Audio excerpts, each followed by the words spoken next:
City India news Telugu మనందరికీ కూడా వారి ఆలోచన విధానాన్ని పురిపుచ్చుకుంటేనే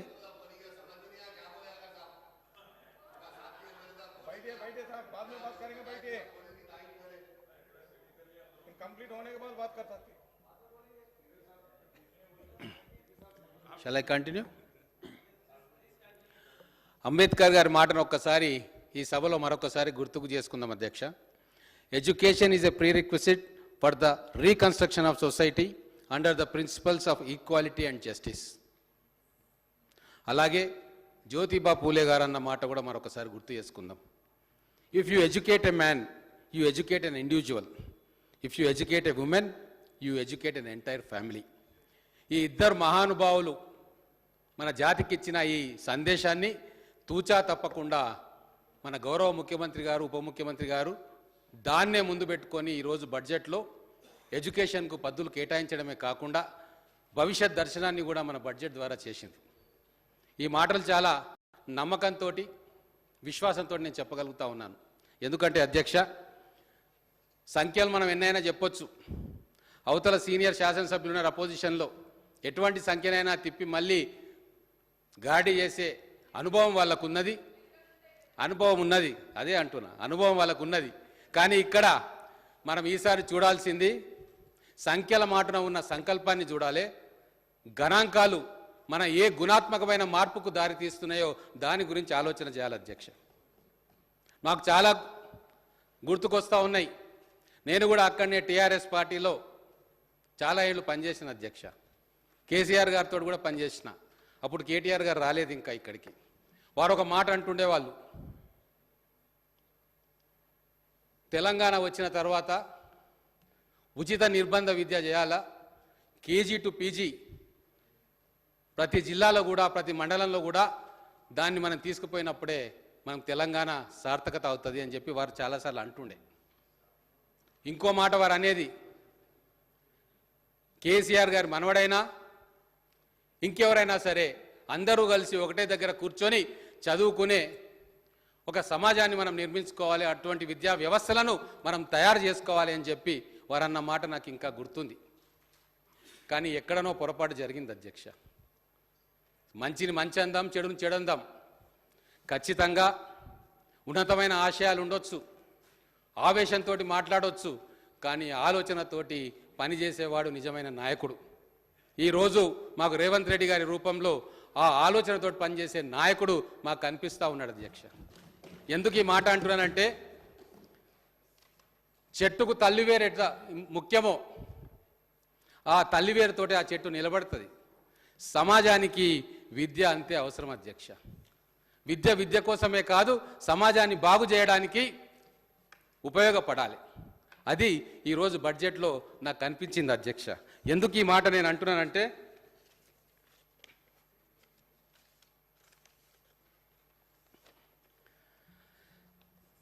సరే గణాంకాలను పక్కన పెడదాం. 21,000 కోట్లపై చిలుకు మేము పెడతా ఉన్నాం. 5 సంవత్సరాల తర్వాత మొట్టమొదటిసారిగా 7% కంటే ఎక్కువ బడ్జెట్లో మనం ఎడ్యుకేషన్కు, విద్యకు కేటాయించుకుంటా ఉన్నాం. గతంలో 5% అయింది, 6% అయింది. సరే ఆ సంఖ్యల దగ్గర నేను పోదలుచుకోలే. ఎందుకు విద్య తల్లివేరు లాంటిదంటే, ఈరోజు మనం ఏం చేసుకున్నాం అధ్యక్ష, మహిళలకు, విద్యార్థినులకు, స్కూల్ గోయింగ్ చిల్డ్రన్కు ఆర్టీసీ బస్సులో మహిళలకు ఉచితంగా మనం ప్రయాణాన్ని ఇస్తున్నాం. దీనివల్ల ఎంత రెవల్యూషన్ గ్రామాల్లో వస్తుందో అధ్యక్ష. ఖచ్చితంగా గతంలో భయపడేవారు హైదరాబాద్కు రావడానికి లేదా ఉన్నత చదువులు చదవడానికి, ముఖ్యంగా బాలికలు, విద్యార్థులు భయపడేవాళ్ళు. కానీ ఈరోజు నిర్భయంగా ఆర్టీసీ బస్సులలో ప్రయాణం చేసుకుంటూ వచ్చి పెద్ద చదువులు చదువుకోవడానికి వాళ్ళకు ఆత్మవిశ్వాసమే కాదు, అవసరాన్ని తర్వాత సౌలభ్యాన్ని కల్పించారు. ఇది చాలా గొప్ప మార్పు అధ్యక్ష. ఇంకొక విషయం, మహిళా సంఘాలకు బాధ్యత ఇచ్చినాం. 10 సంవత్సరాలుగా చాలా స్కూళ్ళల్లో మిత్రులు శంకర్ గారు చెప్పినారు, దయనీయమైన పరిస్థితుల్లో ఉండే మన పాఠశాలలు. టాయిలెట్లు లేకుండే, అడిషనల్ క్లాస్ రూమ్స్ రాలే, లీకేజెస్ అవుతుండే, వాటర్ ఫెసిలిటీస్ లేవు, మరుగుదొడ్లు కూడా లేని పాఠశాలలు ఎన్నో ఉండే అధ్యక్ష. మరి 10 సంవత్సరాలు మనం బంగారు తెలంగాణ కోసం పాటుపడుతున్న ఈ క్రమంలో మన పాఠశాలను బాగు చేర్చుకునే బడ్జెట్ మన దగ్గర లేదా అధ్యక్ష? 22 తెలంగాణ వచ్చిన తర్వాత మనకు ఖర్చు పెట్టుకున్న బడ్జెటు అప్పులతో సహా 22 లక్షల కోట్ల పైమాట. మరి ఈరోజు చెప్తా మీ గురించి మీరు కొన్ని మంచి పనులు చేశారు, దాని మీద కూడా చెప్తా, నేను 100% చెప్తా. ఇప్పుడు అక్బరుద్దీన్ గారు నేను చాలా చిన్నప్పటి నుంచి చూస్తూ ఉన్నా, అంటే వారు ఎమ్మెల్యే అయినప్పటి నుంచి చూస్తూ ఉన్నా, వారు నిజాయితీగా ఖచ్చితంగా మాట్లాడతారు, అటైనా మాట్లాడతారు, ఇటైనా మాట్లాడతారు. ఎందుకంటే శాసనసభ వేదికగా నిజాలు చెప్పాల్సిన అవసరం ఉంది. మంచి చేస్తే మంచి అని చెప్పడంలో ఎప్పుడు కూడా వెనకకు మళ్ళొద్దు అధ్యక్ష రాజకీయ నాయకులు. ఈరోజు కానీ ఒక్క విషయం, గతంలో పొరపాట్లు జరిగితే నేను విమర్శించదలుచుకోలే, కానీ ఆ పొరపాట్లను, ఆ లోటుపాట్లను సవరించుకొని భవిష్యత్తులో మనం ఆ పొరపాటు చేయకుండా ఉండాలని చెప్పి నేను కోరుకుంటా ఉన్నా తప్ప ఎవరినో వేలెత్తి చూపడమో కించపరచడమో నా ఉద్దేశం కాదు. అయితే బడ్జెట్లో ఈరోజు మహిళా సంఘాలకు బాధ్యతలు ఇచ్చిర్రు. ఎందుకు ఇచ్చిండ్రు అధ్యక్ష? ఈరోజు బిడ్డల చదువు కోసం తాపత్రయపడే వాళ్ళు ఎవరు? మహిళలే. అందుకే ఆ మహిళలకే ఆ నిర్వహణ బాధ్యత అప్పచెప్తే అద్భుతంగా అక్కడ వ్యవస్థ బాగుపడుతుంది, అక్కడ కరప్షన్ జరగదు, మానిటరింగ్ ఉంటుంది అన్న ఒక గొప్ప ఆలోచనతోటి మన గౌరవ ముఖ్యమంత్రి గారు, మంత్రివర్గము మహిళా సంఘం అధ్యక్షురాలికి పాఠశాల నిర్వహణ బాధ్యత, విద్యా కమిటీకి చైర్మన్గా వాళ్ళని చేసుకున్నాం. ఇది ఒక పెద్ద రెవల్యూషన్ అధ్యక్ష. కాబట్టే ఈరోజు ఒక తల్లి వేరులాగా ఎడ్యుకేషన్ వ్యవస్థను కాపాడుకోవడానికి మన అందరం కూడా సిద్ధంగా ఉండాలి. ఇంకొక గొప్ప ఆలోచన బడ్జెట్ ద్వారా మనం చేసుకున్నాం, ఎస్సీ ఎస్టీ ఆవాసాలకు రోడ్లు. దీనివల్ల ఏం జరుగుతుంది అధ్యక్ష? మేము చూసినాం, గ్రామాల్లోంచి పిల్లలు మండల కేంద్రాలకు దగ్గరలో ఉన్న పెద్ద పాఠశాలకు పోవాలంటే ఇంకా రోడ్లు అస్తవ్యస్తంగా ఉన్నాయి. ఎన్నో ఎస్టీ తాండాలకు ఇప్పటికి కూడా సరైన రోడ్డు లేదు.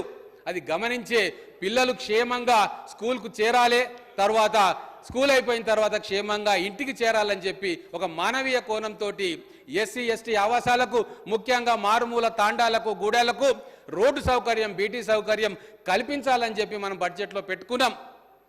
అది ఖచ్చితంగా విద్యకు కూడా ఉపయోగపడుతుంది, మన చిన్నారులు స్కూల్కి పోవడానికి ఉపయోగపడుతుంది. ఇంకొకటి అధ్యక్ష, మైనారిటీలకు మనం 3000 కోట్లు పెట్టుకున్నాం, అది కూడా విద్యకు ఉపయోగపడుతుంది అధ్యక్ష. మైనారిటీకి మనం పెట్టే ప్రతి పైసా దాంట్లో కొద్ది భాగం ఎడ్యుకేషన్ ఇన్స్టిట్యూషన్స్ కూడా పోతాయి. కాబట్టి మొత్తం బడ్జెట్ను మనం చూస్తే విద్యలో, ఎడ్యుకేషన్లో ఒక రెవల్యూషన్ తీసుకురావడానికి ప్రభుత్వం ప్రయత్నం చేస్తుంది. మొట్టమొదటి బడ్జెట్లోనే దానికి పునాదులు పడ్డాయని చెప్పడానికి నేను గర్వంగా ఫీల్ అవుతా ఉన్నా, సంతోషపడతా ఉన్నా. ఇంకొక విషయం అధ్యక్ష, నిన్న అక్బరుద్దీన్ గారు కూడా చెప్పిండ్రు, ఎకనామిక్ సర్వే ఉంది, డ్రాప్అవుట్ల సంఖ్య గత 10 సంవత్సరాలుగా మనం పరిశీలిస్తే 37%, 36% 10th క్లాస్లో డ్రాప్అవుట్ల సంఖ్య అధ్యక్ష. ఎందుకు డ్రాప్అవుట్లు అవుతా ఉన్నాయి? నిజంగా అన్ని సౌకర్యాలు బాగుండి పాఠాలు కరెక్ట్గా చెప్తే ఆ డ్రాప్అవుట్ల సంఖ్య ఉంటుందా? దీని మీద గత ప్రభుత్వం దృష్టి పెట్టిందా? పెట్టలేదు. కాబట్టి అంత పెద్ద సంఖ్యలో ఈరోజు డ్రాప్అవుట్లు అవుతా ఉన్నాయి. ఇంకొక ప్రమాదం పొంచి ఉంది. ఈరోజు పాఠశాల ప్రాంగణాల్లో కొన్ని ప్రాంతాల్లో గంజాయి కూడా అమ్ముకుంటూ పిల్లలను బానిసలు చేస్తూ ఉన్నారు. అందుకే ముఖ్యమంత్రి గారు గంజాయి మీద ఉక్కుపాదం మోపాలని నిశ్చయం తీసుకొని ఆ దిశగా ప్రయత్నాలు చేస్తూ ఉన్నారు. పాఠశాలలకు ఉచిత కరెంటు కూడా ఇవ్వాలని చెప్పి నిర్ణయం తీసుకోబోతా ఉన్నారు. అంటే ఎడ్యుకేషన్ వ్యవస్థను ప్రక్షాళన చేయడానికి, గతంలో కన్నా ఇంకా మెరుగ్గా ఉంచడానికి ఖచ్చితంగా ఇటువంటి ప్రయత్నాలు ఉపయోగపడతాయని చెప్పి ఈరోజు ఆ బడ్జెట్లో ఇవన్నీ కూడా పెట్టడం జరిగింది. అధ్యక్ష, నేను ఒక మాట చెప్తా. ఎన్ఎం శ్రీనివాసరెడ్డి పిల్లలు చిరక్ స్కూల్లో చదువుకున్నారు, మిత్రులు హరీష్ రావు గారి పిల్లలు చిరక్ స్కూల్లోనే చదువుకున్నారు, ఆ మిత్రులు కేటీఆర్ గారి పిల్లలు ఓక్రిడ్జ్లో చదువుకున్నారు.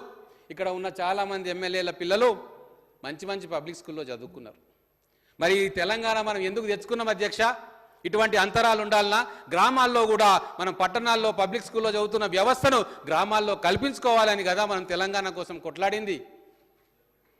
ఆ రోజు ఆలోచన కూడా ఉద్యమకారులది అదే ఉండే. కానీ ఏ రోజు కూడా విద్య మీద సమగ్రమైన చర్చ జరగలే. విద్య ఇంపార్టెన్సే లేకుండే, మిగతావి చాలా ఇంపార్టెంట్ వ్యక్తులే. ఈరోజు చర్చ కూడా చూసినాం. బడ్జెట్ మీద మాట్లాడుతున్నప్పుడు కూడా ఏ ఒక్క వ్యక్తులు కూడా, సీనియర్ నాయకులు కూడా విద్య గురించి మాట్లాడలేదు అధ్యక్ష. ఇది దౌర్భాగ్యం, శోచనీయం. కనీసం నెక్స్ట్ బడ్జెట్లో అయినా విద్య మీద అందరము ఎమ్మెల్యేలను కానీ మంత్రులు కానీ ప్రతిపక్షం కానీ స్వపక్షం కానీ విద్య గురించి మాట్లాడాలి అధ్యక్ష. హరీష్ రావు గారు చాలా లెక్కలు చెప్పిండ్రు గతంలోవి. తిమ్మిని బమ్మి చేసే నైపుణ్యం వారికి ఉంది, కానీ విద్య గురించి మాట్లాడలే. విద్యుత్ శక్తి గురించి మాట్లాడిండు, ఎక్సైజ్ గురించి మాట్లాడిండు. మందుబాబుల మీద ఉన్న కన్సర్ను మన పిల్లల చదువు మీద ఎవరికి లేదు అధ్యక్ష. అది బాధాకరం. 10 సంవత్సరాలు ఇన్ని లక్షల కోట్ల బడ్జెట్ పెట్టినా ఈరోజు ఏమైతుంది తెలంగాణలో అంటే మనం సంఖ్యలు చెప్పొద్దు అనుకున్న సంకల్పం ముఖ్యమైన భావిస్తున్నాం. కానీ కొన్ని విషయాలు మనం చెప్పక తప్పదు అధ్యక్ష. 850 గురుకుల పాఠశాలలు ఈరోజు ఎస్సీ కావచ్చు, ఎస్టీ కావచ్చు, బీసీ కావచ్చు, 1000 కరెక్షన్ ఓకే. అయితే దాంట్లో నిజంగా ఈరోజు సొంత భవనాలు ఎన్నిటికి ఉన్నాయి అధ్యక్ష? నాకు తెలిసి 400 పైచిలుకు పాఠశాలలకు సొంత భవనాలు లేవు, అద్దె భవనాల్లోనే ఉన్నారు.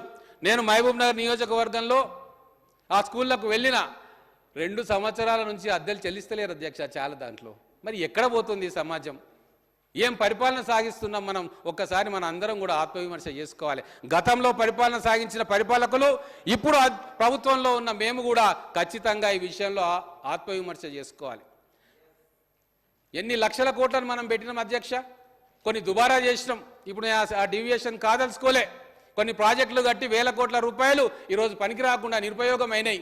కానీ మనసెందుకు రాలేదు అధ్యక్ష? మనకు ఒక్క 10,000 కోట్ల రూపాయలు ఆ 22 లక్షల కోట్ల బడ్జెట్లో 10,000 కోట్లు మన పిల్లల కోసం మనం ఖర్చు పెట్టుకోలేమా? మన భావి తరాని కోసం మనం ఖర్చు పెట్టుకోలేమా? ఇంత దౌర్భాగ్యమైన ఆలోచన పరిస్థితి ఈ 10 సంవత్సరాలు ఉన్నది అధ్యక్ష. అది మారాలని చెప్పి ఈరోజు మా ముఖ్యమంత్రి గారు, మా ఉప ముఖ్యమంత్రి గారు కంకణం కట్టుకున్నారు. కాబట్టి మొట్టమొదటిసారిగా ఎన్నో విప్లవాత్మకమైన మార్పులకు ఈరోజు శ్రీకారం చుట్టినారు అధ్యక్ష. చెప్పడానికి చాలా గర్వపడతా ఉన్నాం. ఎవరు ఆలోచించారు అధ్యక్ష? స్కూల్ మొదలు కాకంటే ముందే ఎలక్షన్ కోడ్ ఉన్నప్పుడు కూడా ఆలోచన చేసి, మార్చి నెలలో ఏప్రిల్ నెలలో ఆలోచన చేసి స్కూల్ యూనిఫామ్లు, టెక్స్ట్ బుక్లు, తర్వాత స్కూల్ మరమ్మతులు, టాయిలెట్స్ ఇవన్నీ కూడా కట్టించాలన్న ఆలోచన గతంలో ఏ పాలకుల కన్నా వచ్చిందా అధ్యక్ష? ఈరోజు మా ముఖ్యమంత్రి గారికి వచ్చింది. గత పాలకులు చేసిన మంచి పనులు అన్నిటికీ కూడా వాళ్ళని అభినందిస్తా ఉన్నా. వాళ్ళు చేయలేని మంచి పనులన్నీ కూడా మేము పూర్తి చేస్తామని చెప్పి వాళ్ళకు భరోసా ఇస్తా ఉన్నా. అలాగే ఒకటి అధ్యక్ష, ఆలోచన విధానంలో మార్పు ఎట్లుందంటే, గతంలో పరిపాలన సాగించిన వాళ్ళు ఓయాసిస్ ఆఫ్ ఎక్సలెన్స్. అయ్యా నిన్న కూనంనేని సాంబశివరావు గారు, అక్బరుద్దీన్ గారు ఒక మాట చెప్పినారు. వీళ్ళకు దొరికిందే 4 నెలలు, 10 సంవత్సరాల్లో మీరు ఏమేం చేసిందని 4 నెలల్లో వీళ్ళు చేయని దానికి మీరు పదే అడుగుతా ఉన్నారు. ప్రజలు చూస్తున్నారు, ఆలోచించుకోండి అని చెప్పి వారు కుండబద్దలు కొట్టినారు అధ్యక్ష. నేను కూడా అదే మాట వాళ్ళకి చెప్తా ఉన్నా. కొద్దిగా ఓపిక పట్టండి. 1 సంవత్సరము 2 సంవత్సరాలు, అప్పుడు అన్నిట్లలో డిబేట్ చేసుకుందాం. మీరు 10 సంవత్సరాలలో చేయలేని పనిని మేము 4 నెలల్లో చేయాలని మీరు ఎక్స్పెక్ట్ చేస్తున్నారంటే